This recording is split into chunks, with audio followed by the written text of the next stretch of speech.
നിങ്ങൾ പറഞ്ഞാൽ വിശ്വസിക്കുമോ എന്നറിയില്ല, ശരിയായ രീതിയിൽ ബ്രെയിനെ ട്രെയിൻ ചെയ്താൽ നിങ്ങൾ പോലും അറിയാതെ നിങ്ങളുടെ ബ്രെയിൻ ചില അത്ഭുതങ്ങൾ പ്രവർത്തിക്കും.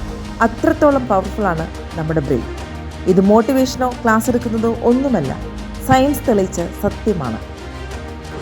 ഹായ്, നമസ്കാരം. Welcome to my YouTube channel. ഇന്ന് ഞാൻ നിങ്ങളുമായി ഷെയർ ചെയ്യുന്നത് നമ്മുടെ ബ്രെയിൻ പവർ വർദ്ധിപ്പിക്കുന്നതിനും കോൺസെൻട്രേഷൻ കൂട്ടുന്നതിനും ഫോക്കസായി ഇരിക്കുന്നതിനും നമ്മളെ സഹായിക്കുന്ന ചില ഇഫക്റ്റീവ് ബ്രെയിൻ എക്സസൈസുകളെ പറ്റിയാണ്. Exercise and brain health and performance. The storage capacity of your brain.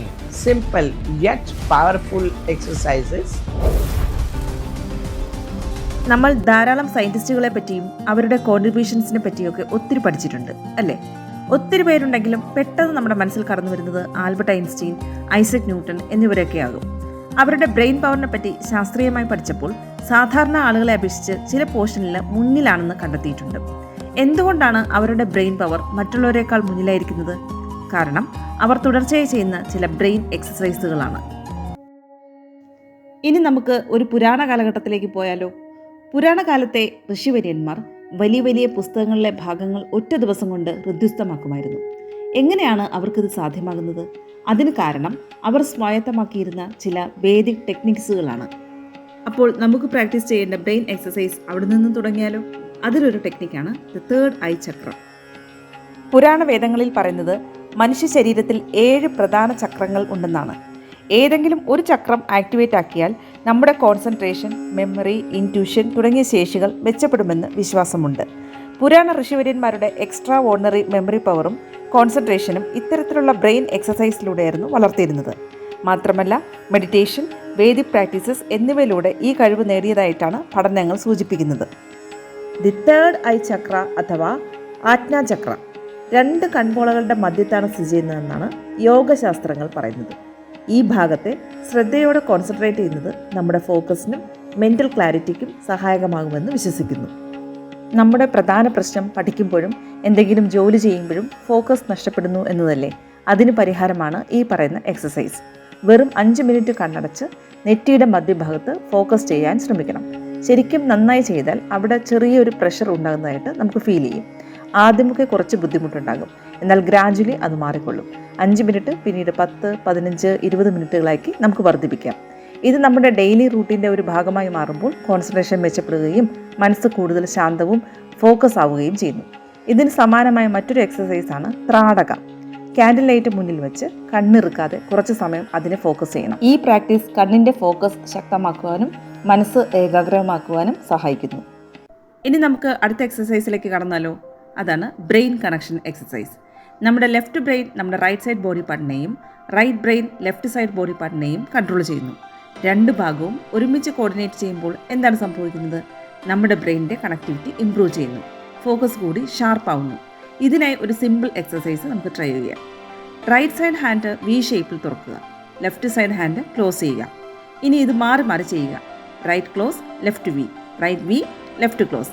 ഇങ്ങനെ ഓൾട്ടർനേറ്റ് ചെയ്യുന്നത് തുടരുക. ഇത് കംഫർട്ടബിളായി വന്നാൽ നമുക്ക് നെക്സ്റ്റ് സ്റ്റേജിലേക്ക് കടക്കാം. ലെഫ്റ്റ് ഹാൻഡ് ഫിംഗർ ഉപയോഗിച്ച് ഒരു ട്രയാങ്കിൾ വരയ്ക്കുക, റൈറ്റ് ഹാൻഡ് ഫിംഗർ ഉപയോഗിച്ചിട്ട് ഒരു സർക്കിൾ വരയ്ക്കുക. ഇനിയാണ് രസം. ഇത് രണ്ടും ഒരേ സമയം വരയ്ക്കാനായിട്ട് ട്രൈ ചെയ്യാം. എത്രാമത്തെ അറ്റംപ്റ്റിലാണ് നിങ്ങൾക്ക് ഇത് പെർഫെക്റ്റായി ചെയ്യാൻ പറ്റിയെന്ന് കമൻറ്റ് ബോക്സിൽ ടൈപ്പ് ചെയ്യാൻ മറക്കരുത് കേട്ടോ. ഇങ്ങനെ പ്രാക്ടീസ് ചെയ്താൽ റൈറ്റ് ബ്രെയിനും ലെഫ്റ്റ് ബ്രെയിനും കൂടുതൽ കോർഡിനേറ്റ് ചെയ്യാൻ സാധിക്കും.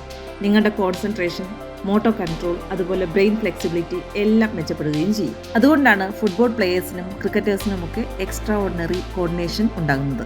ഇനി നമുക്ക് മറ്റൊരു പവർഫുൾ ബ്രെയിൻ എക്സസൈസിലേക്ക് കടന്നാലോ? അതാണ് reverse reading and writing practice. ഈ എക്സസൈസ് നമ്മുടെ തിങ്കിങ് സ്കിൽ ഇംപ്രൂവ് ചെയ്യുവാനും കോഗ്നിറ്റീവ് ഫ്ലെക്സിബിലിറ്റി വർദ്ധിപ്പിക്കുവാനും സഹായിക്കുന്നു. നമ്മുടെ ബ്രെയിൻ പുതിയ രീതിയിൽ പ്രവർത്തിക്കാൻ ഇതിലൂടെ ചലഞ്ച് ലഭിക്കുന്നു. റൈറ്റ് ഹാൻഡ് ഉപയോഗിച്ച് എഴുതാൻ ശീലമുള്ളവർ ഇനി ലെഫ്റ്റ് ഹാൻഡ് ഉപയോഗിച്ച് ട്രൈ ചെയ്ത് നോക്കൂ. ആദ്യം സിമ്പിളായി നിങ്ങളുടെ പേര് ലെഫ്റ്റ് ഹാൻഡ് ഉപയോഗിച്ച് എഴുതി നോക്കൂ. ഇനി നെക്സ്റ്റ് ലെവലിലേക്ക് കടക്കാം. നെക്സ്റ്റ് ലെവലാണ് റിവേഴ്സ് ഓർഡറിൽ എഴുതാൻ ട്രൈ ചെയ്ത് നോക്കൂ. എക്സാമ്പിൾ, രാജി എന്നാണ് നിങ്ങളുടെ പേരെങ്കിൽ ഇജാർ എന്നെഴുതുക. നിങ്ങളുടെ പേര് റിവേഴ്സ് ഓർഡറിൽ എഴുതുമ്പോൾ എങ്ങനെ വന്നു എന്ന് കമൻറ്റ് ബോക്സിൽ ടൈപ്പ് ചെയ്യാൻ മറക്കരുത് കേട്ടോ. ഡെയിലി ഇങ്ങനെ 5-10 മിനിറ്റ്സ് സിമ്പിൾ വേർഡ്സ് റിവേഴ്സായി വായിക്കുകയും എഴുതുകയും ചെയ്താൽ ഗ്രാജുവലി നമ്മുടെ focus, memory and mental sharpness എല്ലാം ഇംപ്രൂവ് ചെയ്യാൻ സാധിക്കുന്നതായിരിക്കും. വീണ്ടും നമുക്ക് ഒരു പുരാണ കാലഘട്ടത്തിലേക്ക് പോയാലോ? Ancient yogic exercise. ഈ എക്സസൈസിൽ പ്രധാനമായും ഫോക്കസ് ചെയ്യുന്നത് ബ്രീത്തിങ്ങിലൂടെ മൈൻഡും ബോഡിയും എങ്ങനെ കോർഡിനേറ്റ് ചെയ്യാം എന്നാണ്. Breathe in deeply, breathe out കൺട്രോൾഡായി. ബ്രീത്ത് ഇൻ ചെയ്യുമ്പോൾ ഡീപ്പായി നമ്മുടെ വയറിൽ തട്ടി ചെയ്യണം. ഇതിലൂടെ ഓക്സിജൻ എഫിഷ്യൻ്റ്ലി ബ്ലഡ് സ്ട്രീം വഴി ബ്രെയിനിലും ബോഡിയിലും എത്തുന്നു. ഇതിലൂടെ മൈൻഡും ബോഡിയും റീഫ്രഷ് ചെയ്യാനും കോൺസെൻട്രേഷൻ ബെറ്റർ ആക്കാനും സാധിക്കുന്നു. ഇനി നമുക്ക് അവസാനമായി ഒരു എക്സസൈസും കൂടെ നോക്കിയാലോ. അതാണ് memory building exercise. Watch a informative short video, mute it and observe carefully. പിന്നെ വീഡിയോയിലൂടെ എന്താണ് മനസ്സിലായെന്ന് റീകളക്ട് ചെയ്യാൻ ശ്രമിക്കുക. ഇത് വളരെ സിമ്പിളാണെന്ന് തോന്നുന്നെങ്കിലും ബ്രെയിനിലുള്ള memory, attention, observation skill significantly improve ചെയ്യാൻ സാധിക്കും. ഇന്ന് നമ്മൾ ഡിസ്കസ് ചെയ്ത ബ്രെയിൻ എക്സസൈസുകളെല്ലാം റെഗുലർലി പ്രാക്ടീസ് ചെയ്താൽ തീർച്ചയായിട്ടും നിങ്ങളുടെ brain power, concentration, memory, focus ഇതെല്ലാം നമുക്ക് ഇംപ്രൂവ് ചെയ്യാനാകും. ഈ മേഖലയിൽ ഞാനൊരു തുടക്കക്കാരിയാണ്. അതിനാൽ തുടർന്ന് നിങ്ങളുടെ സഹകരണം പ്രതീക്ഷിക്കുന്നു. ചാനൽ ലൈക്ക്, ഷെയർ, സബ്സ്ക്രൈബ് ചെയ്ത് പ്രോത്സാഹിപ്പിക്കണം.